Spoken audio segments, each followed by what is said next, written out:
Vamos analisar até aqui 3 momentos da obra do Freud. Vamos dividir em 3 momentos. Né? Primeiro momento, o estado ali pré-psicanalítico. Né? Estudo sobre a histeria, 1895. Nesse momento, Freud coloca que a resistência ela está do lado do ego. Né? Ela tem uma relação com o ego. Né? Mas, vamos nos lembrar, qual é esse ego que o Freud fala em 1895? É um ego que se resume a uma massa ideacional, ou seja, a um ego que tem muito mais a ver com os preconceitos da pessoa do que com o ego das 3 instâncias, né?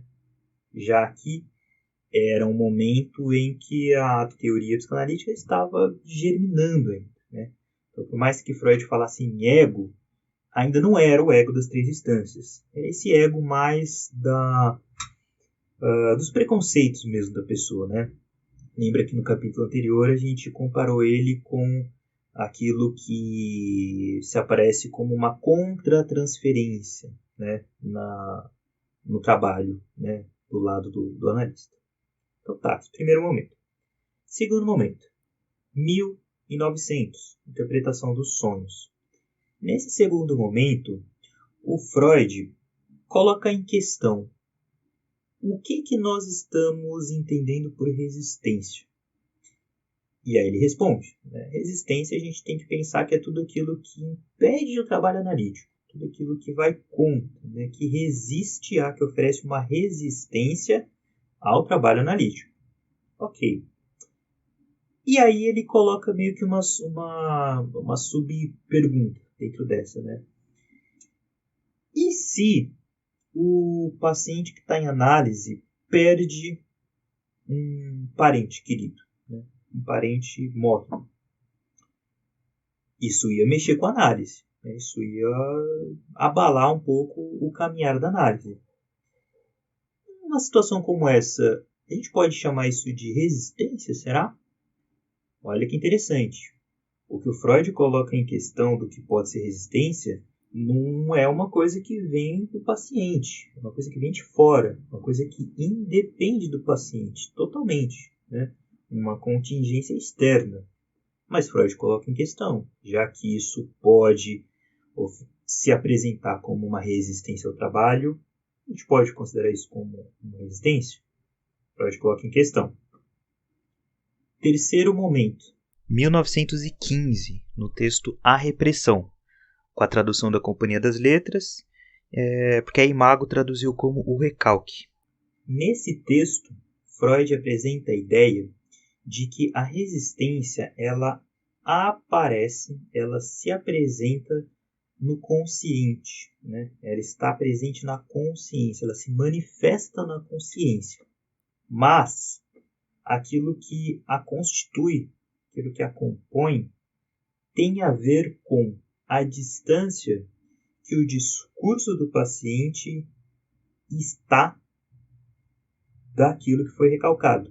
Ou seja, é essa distância, né, entre o discurso que está sendo proferido ali do núcleo patógeno. Quanto maior essa distância, menor a resistência. Quanto mais próximo do núcleo patógeno, mais resistência se encontra ali. Ou seja, né, nesse terceiro ponto, nesse terceiro momento, a resistência ela está assim na consciência, ela se apresenta assim na consciência. Só que ela não é uma propriedade do eu. Não é porque ela está na consciência que ela é uma propriedade do ego. Não. Ela se apresenta na consciência, só que ela é uma propriedade do discurso. Né? Lembra que a gente falou isso nos capítulos anteriores. Ou seja, até aqui, até 1915, não existe nada na obra do Freud que sustente essa ideia de que a resistência ela está presente no ego do paciente, como se fosse o paciente que intencionalmente, conscientemente e por uma má vontade, né, por uma má-fé, resiste ao trabalho analítico. Até aqui não há nada na obra de Freud que sustente isso. Então, se até aqui não tem nada que sustente essa ideia, e desse ponto em diante? Né? Lembrem que nos capítulos anteriores a gente também falou um pouco disso, né? Que tem uma parte, um momento, né, do percurso freudiano que as coisas mudam muito. Né? Que momento que é esse? Ali na década de 20, né? Em textos como Psicologia das Massas e Análise do Eu, de 1921, O Eu e o Id, de 23, A Negação, né, de 25. Né? Nessa época, né, nesse trajeto, nesse momento do percurso da obra do Freud, essa questão da resistência ela se torna mais complexa. Assim, né? O Freud ele adiciona aí mais elementos, né, que tornam essa discussão mais complicada. Né? Ela ganha aí uma nova dinâmica, né? Essa estrutura se amplia e nessa nova estrutura Lacan vai discutir mais para frente, né? Mas até aqui então não tem nada que sustente essa ideia. Então isso é o que nós temos até esse ponto na teoria do Freud a respeito da resistência, né? Mas o que fizeram com a teoria do Freud a partir dessas ideias dele, né? Vamos pensar o seguinte, né? A partir disso que a gente discutiu, a gente encontra, né, nesses 3 momentos da teoria do Freud, pontos em que ele fala sobre a necessidade de se enfraquecer, na medida do possível, as existências, né, para que seja possível o caminhar do processo analítico. Né? Ok. Os psicanalistas anglo-saxões pegaram essa ideia e interpretaram dessa ideia o pensamento de que é necessário, então, combater a resistência do paciente para que seja possível que ele permita vir à tona ou trazer à tona os conteúdos reprimidos. Né?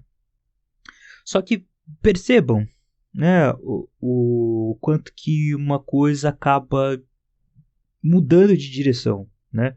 Freud ele falou apenas sobre a necessidade de enfraquecer as existências. Isso é muito amplo, isso é muito genérico. Né? A partir do que a gente discutiu, a gente vê que resistência envolve muitas questões. Né? E esses psicanalistas afunilaram a questão e desviaram a questão ao interpretar nessa ideia essa necessidade combativa mesmo, né, durante o processo analítico. Né? Ou seja, a partir daí, o centro da análise, a ênfase da análise, se voltou quase que exclusivamente para o ego do paciente, né? Porque acreditava-se que era ele o responsável pela resistência. Né? E aí essa ênfase se tornou algo excessivo. Né?